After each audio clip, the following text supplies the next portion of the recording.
Deep in the rainforests of Bali, when the sun sets and the mist rises, a waterfall becomes a stage for one of nature's most secretive performances. Creatures that hide all day emerge from the shadows, and the jungle comes alive in ways most visitors never see. You see, Nungnung Waterfall isn't just a daytime wonder. After dark, this sacred place transforms completely. The same rocks that tourists photograph in daylight become hunting grounds. The same pools that shimmer in sunshine turn into mysterious feeding zones. Tonight, we're going to meet the nocturnal residents of this remarkable place, discover why they choose darkness over daylight, and explore the hidden rhythms of a rainforest waterfall after hours. So settle in, get comfortable, and let's step into the night together. Welcome back to Sleepy Sycamore, where we explore the peaceful wonders of the natural world. Now imagine you're standing at the base of Nungnung Waterfall, but the tour buses have left. The day hikers have climbed back up those 400 steps, and you're alone as twilight settles over the canyon. The roar of the waterfall hasn't changed. That constant thunder of water dropping 200 feet is eternal. But everything else is different. The temperature drops just a little. The moisture in the air feels heavier somehow, clinging to your skin. And as your eyes adjust to the fading light, you start to notice movement. Shadows that weren't there a moment ago. Sounds that the daytime chorus of insects had been drowning out. This is when Nungnung truly wakes up. You see, Nungnung Waterfall sits in a steep river valley on Bali's central plateau, surrounded by dense tropical rainforest and terraced rice paddies. During the day, it's spectacular, absolutely spectacular. But at night, it becomes something else entirely. A refuge, a hunting ground, a meeting place for creatures who've spent millions of years perfecting the art of living in darkness. Here's the interesting part. Waterfalls like Nungnung create what scientists call a microhabitat. The constant spray keeps everything damp. The canyon walls provide shelter. The pools are always fresh and oxygenated. And the rainforest canopy overhead, it blocks out the moon and stars, creating pockets of pure darkness even on the brightest nights. For nocturnal creatures, this is paradise. Let me tell you about who lives here. We're not talking about just one or two species hiding in the shadows. This is an entire community, a whole neighborhood of night shift workers, if you will. There are hunters and hunted. There are creatures who navigate by sound, by smell, by temperature. Some are found across Southeast Asia. Others exist only on this island, only in places like this. And they're all just waiting for the sun to set. Now, the first residents you'd notice, well, you'd probably hear them before you see them. The bats. Oh, the bats of Nungnung are something special.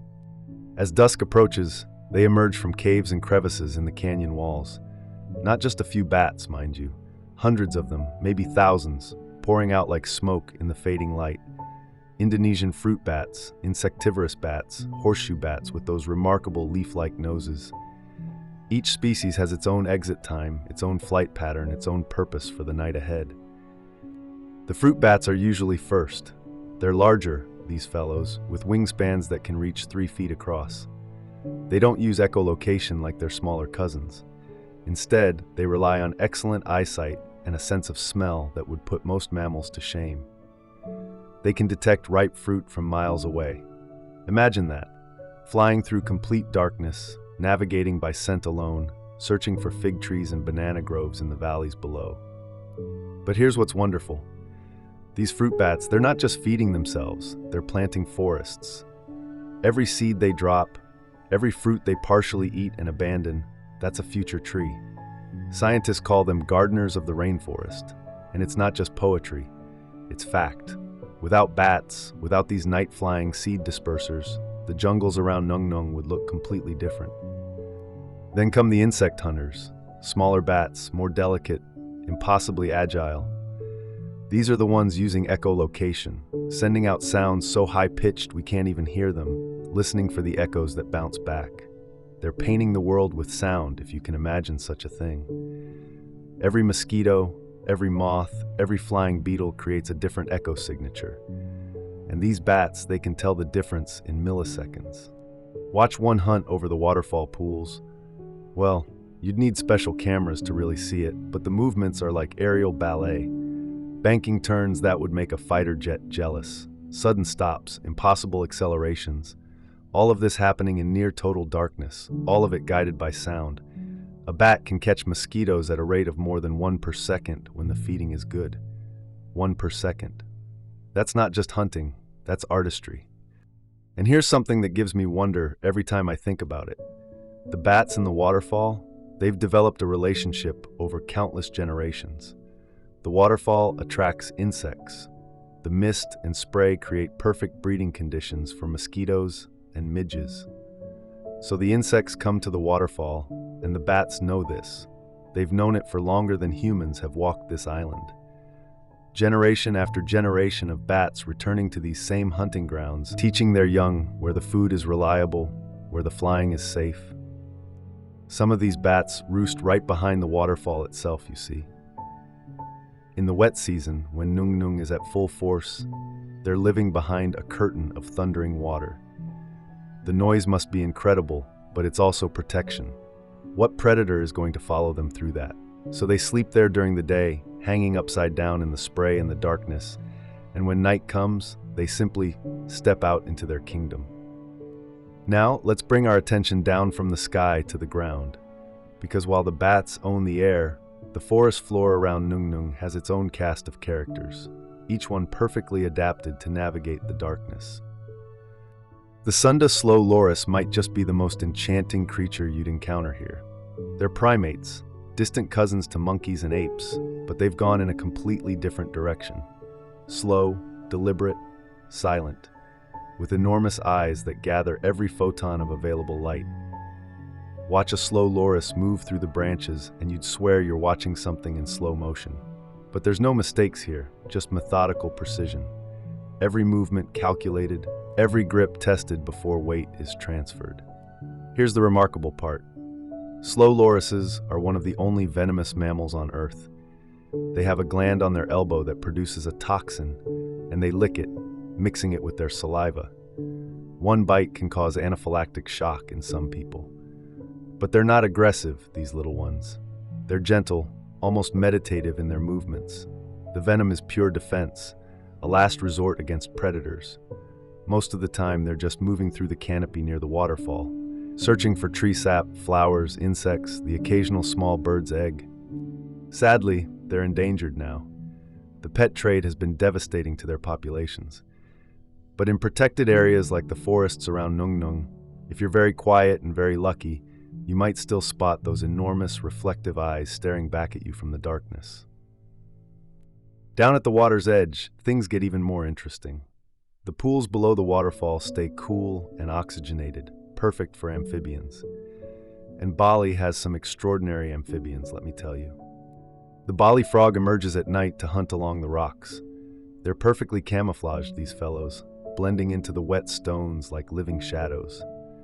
But when they call to attract mates, the sound echoes off the canyon walls. Deep croaks that seem to come from everywhere and nowhere at once.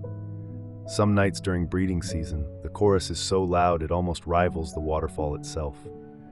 Then there are the tree frogs. Tiny things, some no bigger than your thumbnail, clinging to the wet vegetation with specialized toe pads. They hunt the insects that are attracted to the moisture. And their skin, you see, their skin is semi-permeable. They breathe through it, absorb moisture through it. This is why they need the spray from the waterfall, why they've made this mist-soaked microhabitat their home. Let's not forget the snakes. Now I know some folks get uneasy about snakes, but hear me out. The snakes of Nungnung are mostly harmless to humans, and they're absolutely essential to the ecosystem.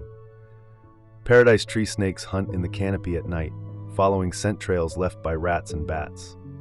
They're incredible climbers, able to flatten their bodies and glide from tree to tree. Not true flight like a bat, but controlled falling, if you will. Imagine seeing that in your headlamp beam, a snake gliding through the mist. The reticulated pythons prefer the ground near the water. They're ambush predators, lying perfectly still for hours, waiting for a rat or a civet to come down to drink. The largest ones can reach 20 feet long here, though most are much smaller. They sense heat through specialized pits in their jaws, painting a thermal image of the world. They don't need to see their prey. They can feel the warmth of blood from yards away. And here's what's wonderful about all these creatures existing together. They're layered, you see. Bats in the air, lorises in the canopy, frogs at the water's edge, snakes on the ground and in the trees, each one occupying its own niche, each one hunting different prey or eating different foods. They're not competing, they're coexisting. The waterfall provides enough for everyone. Now, we've talked about the larger animals, the ones that get most of the attention. But if we're being honest, the real action at night belongs to the invertebrates. The insects, the spiders, the centipedes. These are the most numerous, the most diverse, and in many ways, the most fascinating residents of Nungnung after dark. Take the giant rainforest mantis. During the day, it's frozen in place, perfectly camouflaged against bark or leaves. But at night, it becomes a hunter of extraordinary patience. They'll position themselves near light sources, natural or artificial, because they know that's where the moths will come. And when a moth gets close enough, that strike happens faster than the human eye can follow. 40 milliseconds from stillness to capture. The moth never knows what happened. The stick insects emerge too. Some of them are a foot long, looking exactly like the twigs and branches they're named for. They feed on leaves, moving so slowly that even if you're watching, you might not notice the movement. It's camouflage taken to an extraordinary level. Not just looking like something else, but moving like it too. A stick insect swaying in a breeze is indistinguishable from an actual stick swaying in that same breeze. Then there are the spiders. Oh, the spiders of Nungnung could fill their own entire episode, couldn't they? Golden orb weavers string their massive webs across the trails and between trees. The webs are so strong, silk so golden in the right light, that birds have been known to get tangled in them. The spiders themselves can span your entire hand, females much larger than males. They're not dangerous to humans, just impressive. Intimidating, perhaps, but not dangerous. At night, they sit at the center of their webs, feeling for vibrations. When something hits the web, they know instantly what it is from the pattern of the vibrations. Moth, beetle, dead leaf, they can tell the difference and respond accordingly. It's like reading Braille in the dark, except the Braille is written by struggling prey. The huntsman spiders don't bother with webs. They're free hunters, racing across rocks and tree trunks with remarkable speed. They don't use venom to kill, usually. They just grab prey with those long legs and overpower it. Fast and direct, and they're fantastic mosquito control, eating thousands of the little bloodsuckers over their lifetimes. Here's something that gives me wonder. The waterfall creates updrafts, you see, rising columns of moist air, and insects get caught in these updrafts, carried upward, disoriented. This creates what scientists call an aerial plankton zone. Insects drifting in the air currents like microscopic sea creatures drifting in ocean currents. And everything, all the bats and birds and spiders, they know about this zone. It's like a buffet constantly restocking itself. The centipedes deserve mention too. Southeast Asian centipedes can grow disturbingly large, some reaching a foot in length. They're venomous, these fellows, and they're fearless. They'll hunt spiders, other centipedes, small vertebrates. They have a pair of modified front legs called forcipules that inject venom. And they're fast, surprisingly fast for something with 100 legs. But here's what I find beautiful about even these creatures that might make us uncomfortable. They're all part of the cycle. The centipede eats the spider eats the moth pollinates the flowers produce fruit, the fruit feeds the bats disperse the seeds. Everything is connected, nothing is wasted. The waterfall at the center of it all, providing the moisture and the microhabitat that makes all of it possible. You know, scientists estimate that we've only identified maybe 60% of the invertebrate species in Bali's rainforests. Which means at Nungnung, on any given night, there are probably creatures no scientist has ever described. No one has ever named. They're out there right now, living their lives in the darkness, completely indifferent to whether we know about them or not. Isn't that something? Section 5, the sacred darkness, 17 to 18. There's one more thing worth mentioning about Nungnung at night, and it's not strictly about the creatures. It's about why this place can still exist at all. You see, the Balinese people consider waterfalls sacred. They're seen as sources of holy water, places where the spiritual and physical worlds meet. Nungnung is no exception. There are shrines here, small temples where offerings are left, and this spiritual significance, it's actually protected the waterfall and its residents for generations. Places that are sacred tend to be left alone. They're not developed, they're not cleared for agriculture. The darkness is allowed to remain dark, and that darkness, that's what all these creatures need. Light pollution is devastating to nocturnal wildlife. It disrupts hunting patterns, mating behaviors, migration routes. But here the darkness is protected, not just by law or conservation efforts, but by something deeper, by respect, by reverence. And so the bats can still hunt, the lorises can still forage, the frogs can still call to each other across the canyon. All because humans recognize that some places should be left as they are, allowed to exist in their natural rhythms, day and night, wet season and dry, unchanged by our endless need to light up the world. And so we've spent the evening at Nungnung Waterfall, meeting the creatures who claim the darkness as their own. From bats painting the world with sound to spiders reading vibrations in their webs, from venomous primates moving in slow motion to pythons sensing heat in the blackness.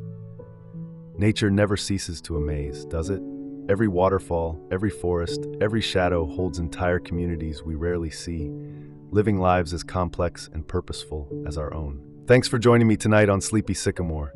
If you enjoyed this peaceful journey into the darkness, I'd love to have you back for the next one. Until then, sleep well, friends, and remember, the night is never truly dark when you know who shares it with you.